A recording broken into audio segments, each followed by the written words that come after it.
What's good? It's Wrestle King here. Today I'm finna be going over my official WWE NXT Battleground predictions. Overall, I've been somewhat up and down on this entire build towards this pay-per-view because there's some things I've been liking, but overall it's been very a mixed bag. Cause there's some things I understand and there's some things I just don't understand why they're going this route, why they're all of a sudden pushing this person, why they're not put. This overall build has been a bit confusing, been up and down, but overall I still am somewhat excited for this pay-per-view. It will be a tough watch, mainly because them and AEW are hosting their shows on the same night, so trying to watch both shows is going to be a bit difficult. It's going to be a bit bit tiring, but overall I can't wait for this show, and I'm going to jump straight into the prediction. The first match I want to start off with is the match that just randomly got announced yesterday on NXT. The Calling versus Hank and Tank and Josh Briggs.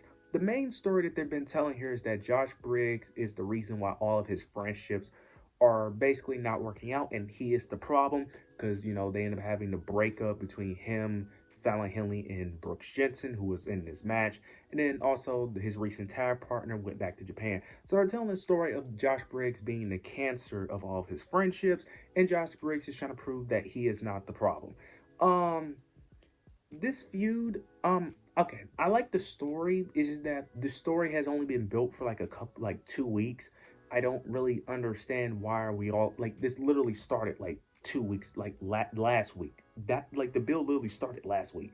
Like, so I don't understand why now we having a match, especially on a PLE. This would have been fine on a random Tuesday, but like, really, did we really need this on the PLE? But the Calling are easily losing this match. I just don't see a reason why they will win. I would prefer them to win, but I just don't see Hank and Tank as the new NXT Tag Team Champions losing at all. Like, I just don't see them losing. It just wouldn't make sense for them to lose, especially after beating Fraction. I just don't see them losing. So I think the Calling is going to lose. It fits their gimmick because typically they lose anyway.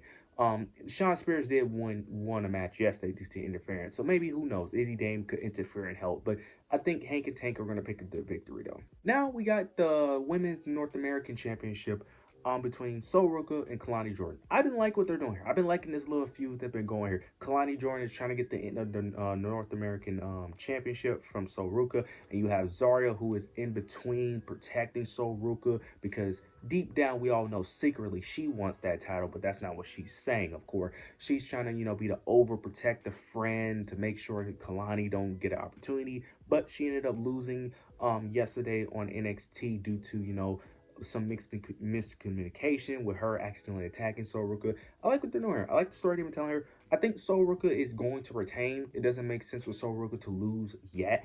They might do like a tease of, Zarya probably almost costing her the match, or they may end up getting into it. But I don't think they're there yet. They're slowly building this. I still think we're like a few months, like a good 3 to 4 months before we even get close to even discussing Sol Ruka losing this title, because they're still in the really early stages of building the potential Zarya and Sol Ruka feud. So I don't think we're gonna get too much of any teases, but that's really the main thing that I will be looking out for in this match. But Sol Ruka is going to win this match. Kalani is just not her time. She doesn't need the title. We don't need another Kalani Jordan run, not yet.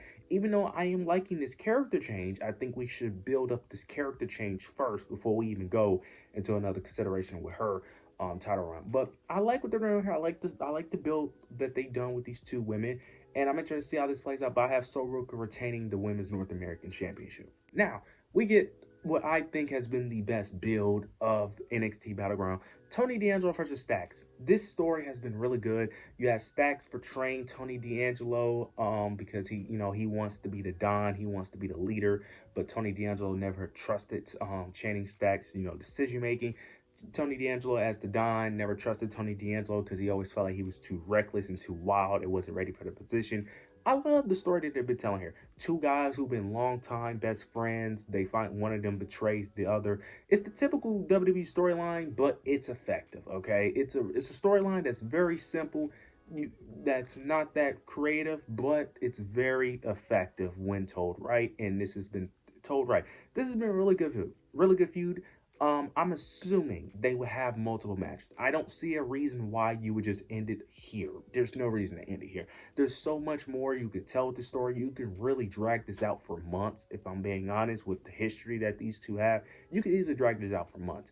And plus, NXT is missing something like this. They need a feud that's very intense and personal. We need a feud like this, to be honest, because there isn't a feud in NXT right now that's that personal. Every feud is for a title. That's literally every feud right now. Every feud is very simple and is for the title. So we kind of need a feud that's not about a title right now. So I actually want this to drag on. Have them go have multiple matches. And I think that's what they should do. Now, for me personally, I think they're going to have Channing Stacks take the first victory. I just don't see a reason why he should lose, especially with you guys building him up, him betraying the Don. I think they need to build up Channing Stacks. I think this is the moment to build up Channing Stacks as a single star. I think he can win the first match. Now, I don't think he's winning cleanly. Either one or two things are going to happen. Either one, Adriana Rizzo might make her return and try to help Tony D, or Luca Crucifino, because we haven't seen him on TV at all. Luca can come into the play as well. He can decide whether or not he's going to side with Tony, side with Channing, and he eventually chooses to side with Channing, betraying Tony as well. Or you could just have him cheat the normal way by, referee bump. He does a low blow. You could do that angle as well. But either way, I think Channing Stacks needs the victory, and then you can have Tony get his payback, get his revenge, tied up 1-1, and then they can finally have the final blow up match. But I think overall, Channing Stacks will be the one to defeat Tony D'Angelo. The next match on the card we have is for the NXT Championship. Obafemi versus Miles Bourne. Okay, I'm not going to really go that depth on this match or this build, mainly because this build is not that complicated. The build is basically Miles Bourne mainly using his disability as the main motivation, with him being deaf. And he's basically saying that he's doing this match for all the other kids who have disabilities and who have to overcome the odds, and that he's going to prevail at Battleground. And Obafemi's being basically the villain of the story of basically he's not going to get the happy ending. I'm not going to really go that in depth. Obafemi is winning. I don't really need to go that in depth on what I think is going to happen in this match. Now, they have been telling the story of Charlie Dempsey kind of like trying to manipulate Miles Bourne and all that, but I don't think Don't Quarter Catch Crew is going to play a factor in this match. I don't think it's going to be any interferences. I think Obafemi is going to win cleanly here. The main story I just want to talk about is, are they going to push Miles Bourne after this? Because the way they're pushing him now is giving me Eddie Thorpe vibes. I'm going to be honest. It's giving me Eddie Thorpe vibes, where they're going to push him and then they're going to make him disappear. That's the vibe I'm getting. Now, I don't think Miles Bourne should be in this position. I really don't. The only reason why this match is really happening is really because they have no one for Obafemi. That's the real reason why this match is happening. But I'm hoping after this they actually push men and push him, because now I'm not saying he should be in the main event scene, but if he's in the mid card, I'm fine with that. But just push other men in your division. You need more men, because this is why we get situations like this and situations like Trick and Joe Hendry, where your top guys have to go seek out either people that they're clearly better than or people from other companies because you have no other talent. So hopefully that you actually build Miles Bourne after this, and you don't do an Eddie Thorpe situation where you put someone that they shouldn't, put them in a position that they shouldn't be in the first place, and then they just disappear from TV. So I'm hoping that that's not the case, but that's the vibe I'm getting. But hopefully I'm wrong, but Obafemi is easily retaining the NXT Championship.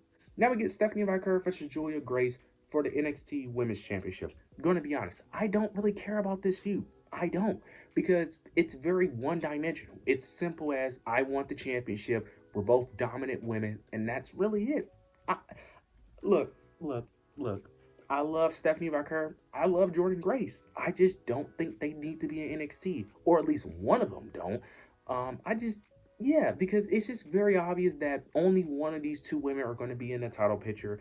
And it's very obvious that you're going to book both of them extremely strong here. So I don't know how this plays out, because I'm assuming maybe Jada Parker interferes. But even though she's been feuding with Thea Hale and Carmen Petrovic, so I don't know how that plays out. But I don't know who wins. I don't know. I know Stephanie is winning. I just wonder how she wins. Is she going to win cleanly? Is it going to be some type of distraction? Like, I'm very interested, because they're both booked very strong to the point where you don't want them losing cleanly. So I'm very interested to see how that plays out, because Stephanie is clearly winning. I don't see no reason why you would have her lose just for Jordan Grace. If Jordan Grace was a heel, I'll be more interested. But since they're both baby faces, I'm just like, I'm just kind of whatever on the feud. I'm just gonna be honest. But Stephanie Vaquer is gonna retain her NXT North Women's Championship. Now we get the what I'm assuming is the main event because they were making a big deal of it. This is the first time that a TNA World Championship is on a WWE pay per view. Trick Williams and Joe Hendry. This has been a solid build. I have to actually like the build.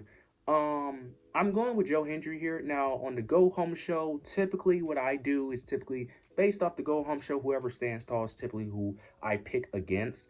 But there are a few times, it's rare, but WWE as of recently have done it to where they do the opposite effect, where the person who stands tall typically who it typically is the guy who wins also.